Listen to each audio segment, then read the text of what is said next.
Yes, കോവളത്തെ NDA സ്ഥാനാർത്ഥിയുടെ പ്രതികരണമാണ് കണ്ടത്. ചാണ്ടി ഉമ്മന് മറുപടിയുമായി സഹോദരി ഭർത്താവും കൊടുങ്ങല്ലൂരിലെ NDA സ്ഥാനാർത്ഥിയുമായ വർഗീസ് ജോർജ്. ഉമ്മൻചാണ്ടിയുടെ പേരിൽ മുതലക്കണ്ണീർ ഒഴുക്കുന്നത് ആരാണെന്ന് എല്ലാവർക്കും അറിയാം. മാധ്യമങ്ങളെ കൂട്ടി തെരഞ്ഞെടുപ്പ് കാലത്ത് ഉമ്മൻചാണ്ടിയുടെ ശവക്കല്ലറയിൽ താൻ പോയിട്ടില്ലെന്നും അദ്ദേഹം പരിഹസിച്ചു. അദ്ദേഹം പറഞ്ഞത് ഉമ്മൻചാണ്ടിയുടെ പേരിൽ ആരും മുതലക്കണ്ണീർ ഒഴുക്കണ്ട എന്നുള്ളത്. എൻ്റെ പേരെടുത്ത് പറഞ്ഞിട്ടില്ല എങ്കിൽ പോലും പത്രങ്ങളെല്ലാം എൻ്റെ പേരും കൂടെ ചേർത്താണ് വായിച്ചത്. എനിക്കതിലൊരു കാര്യം പറയാനുള്ളത്, ഇതിൽ മുതലക്കണ്ണീർ ഒഴുക്കിയ കൂട്ടത്തിൽ എൻ്റെ പേര് ചേർത്ത് വായിക്കണ്ട. കാരണം അദ്ദേഹത്തിൻ്റെ മരണം കച്ചവടമാക്കിയിരിക്കുന്നത് ഞാനല്ല.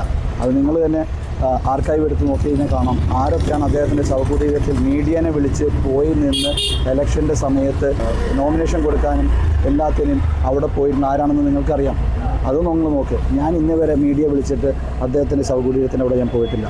എനിക്ക് നോമിനേഷൻ കിട്ടിയ സമയത്ത് നോമിനേഷൻ എൻ്റെ വരുമെന്ന് പറഞ്ഞപ്പോൾ അതിൻ്റെ തലേ ദിവസം ഞാൻ പോയിരുന്നു. രാത്രി ഒറ്റയ്ക്ക് പോയി മെഴുതിരി കത്തിച്ച് പ്രാർത്ഥിച്ചു പോകണം. കാരണം രാഷ്ട്രീയത്തിൽ അദ്ദേഹം എൻ്റെ ഗുരുവാണ്. കാര്യം ഇത്രയും അടുത്ത് പ്രവർത്തനം ഞാൻ കണ്ടിട്ടുള്ളത് അദ്ദേഹത്തിൻ്റെ മാത്രമാണ്.